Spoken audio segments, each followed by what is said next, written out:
Harambee! Neno hili si hivyo. Mambo ni matatu.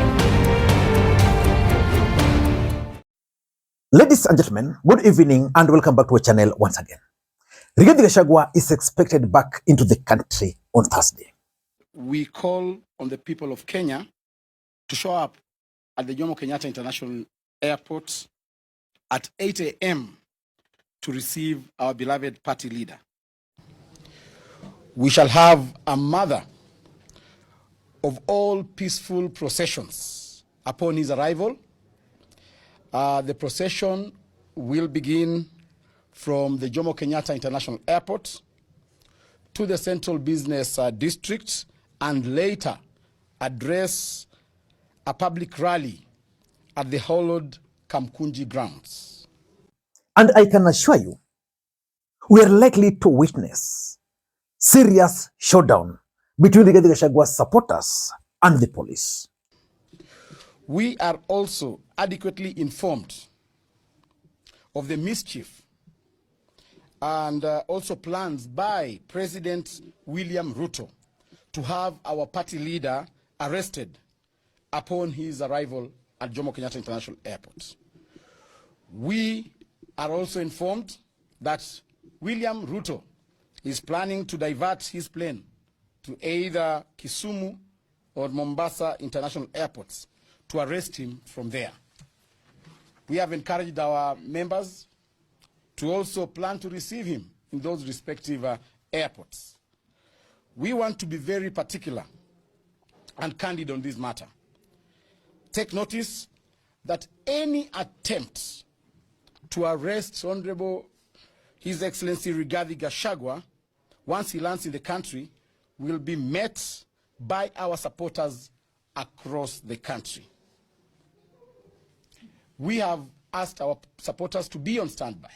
We remember when His Excellency Rigathi Gachagua was impeached, he implored upon his supporters to remain calm and resort to singing. This time round, the song will be of a different rhythm. I'm saying that because based on the choice of the route map, it is clear that his supporters are definitely descending that route to encounter hostile reaction from the police. Why am I saying this? Thursday is a working day. Rigathi Gachagua is expected at the airport, according to his team, very early in the morning. And they've appealed to the supporters to be there very early. I'm 100% sure that based on the kind of support Rigathi Gachagua has in the mountain and the proximity of the mountain to the capital city, they will wake up to receive Rigathi Gachagua. What is going to follow then is that they are going to begin the procession from JKIA to CBD. The police will attempt to block them from accessing CBD. That's where the problem is going to begin. Because, of course, they're also planning to storm in style Kamukunji Grounds. I doubt if that will happen because immediately they'll be disrupted at the CBD. I doubt if they'll be able to converge at Kamukunji. And the choice of Kamukunji is also significant because remember, Kamukunji Grounds is where the first Sabasaba rally that ended the one-party rule was held. But I don't want to get into that for now. In this video, I want us to look at the objectives which Rigathi Gachagua and his team are planning to achieve by arriving at the JKIA, then moving all the way to CBD, and then heading to Kamukunji Grounds. Before we do that, for those who are watching this channel for the first time, please take a second or two, click the subscribe button so that next time we produce a video like this, YouTube will automatically notify you. And to the subscribers, I want to continue thanking you guys for your continued support, because without that support, this channel cannot be where it is. Ladies and gentlemen, the first objective, and is the main objective of all these plans, is because Rigathi Gachagua wants to generate momentum for 2027. 2027. Matiba did it successfully. Raila Odinga did it using Baba while you were away after the 2013 general election.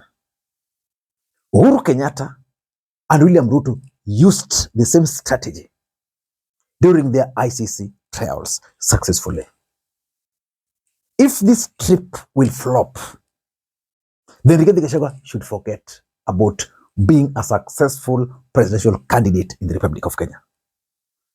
And I hope his team understands the task ahead. And just like I advised Kalonzo and Matiang'i, they should never be part and parcel of this program. Because this is going to be Rigathi Gachagua's day. He wants to show the entire world, the entire country, what he is made of. And he's going to use that momentum until 2027 general election. So that's number one. Number two, Rigathi Gachagua is also trying to create a Matiba moment. You know, Matiba was really frustrated by Moi. He was arrested and really frustrated. He's also trying to create Baba moment, Baba while you're away. Importantly, is following, and I've always told you that Rigathi Gachagua is a very good student of William Ruto. Rigathi is using William Ruto playbook, chapter by chapter. He wants to create Uhuru Ruto moment. Arriving, because if you are to ask me, why do you think Rigathi Gachagua went out of the country? Did he achieve those objectives? I don't know if he achieved those objectives. But the main objective of Rigathi Gachagua leaving the country to the US was simple: the grand return. So I'll be waiting to see whether the government will let Rigathi Gachagua carry the day or not. Because personally, I strongly believe that Rigathi Gachagua's camp has already been infiltrated. And one of the key players in that camp is the mole. Sometimes I say things like this, people don't believe me. Cleophas Malala, I suspect him. Why? Malala was used by Ruto to break Azimio. Malala is also going to be used by Ruto, or is being used by Ruto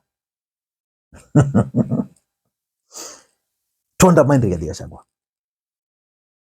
I'm saying that because I'm yet to be convinced why Malala was removed as the Secretary General of UDA party.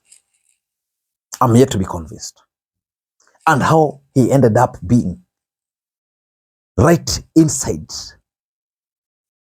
Rigathi Gachagua's camp. That's a story for another day. I could be wrong. I could be wrong. I'm not saying I'm right, but I'm sure that camp is already infiltrated. And that's why this mega reception is being organized. And Rigathi Gachagua will live there and his supporters knowing so well that is actually a presidential material. And he will not leave the presidency for any other person. Ladies and gentlemen, number three is the Nairobi politics.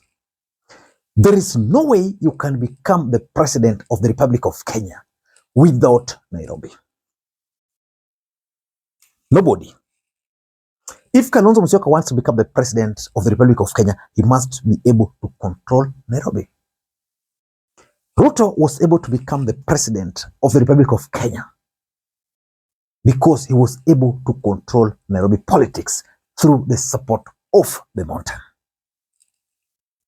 And William Ruto understands that without controlling Nairobi, he cannot become the president of the Republic of Kenya in 2027.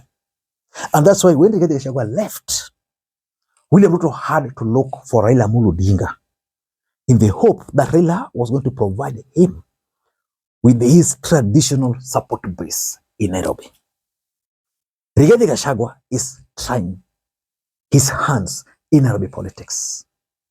If the Nairobi will come to a standstill on that day, he shall have successfully managed to announce his entry into the Kenyan presidential elections by controlling Nairobi.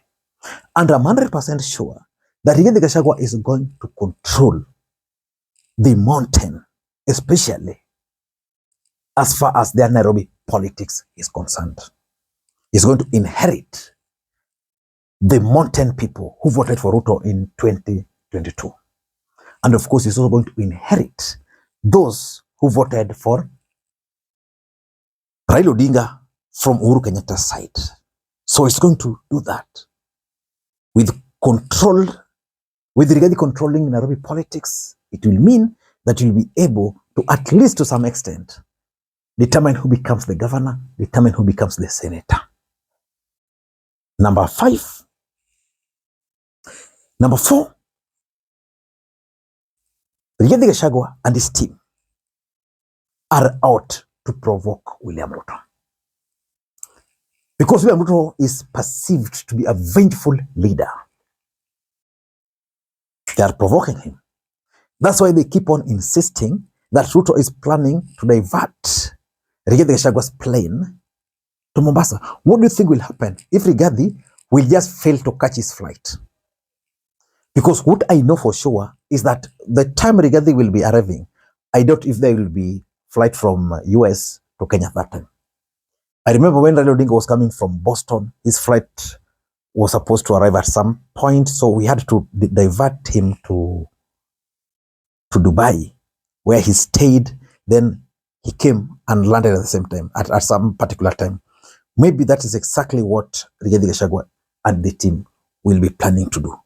But the truth is, they want to provoke the government that we are coming to JKIA, heading to CBD, then heading to Kamukunji. That is the last route, if you remember, where Rigathi Gachagua, who was in charge of the police, almost eliminated Raila Odinga. So politics can be very interesting. That's why sometimes, you know, people ask me why sometimes I don't have sympathy for Rigathi. Because Raila Odinga just, I remember one day, we were just having a birthday party for Raila Odinga in the streets, and Rigathi ordered the police to tear gas us for no reason. Yeah. Now it seems who is using the same route. That time he used to justify that Nairobians were busy doing businesses. On Thursday, a working day, will those Nairobians not be there? Why can't he pick on a Saturday? Because he wants to provoke the government. Until next time, ladies and gentlemen, this is Lee Makwiny. Bye-bye.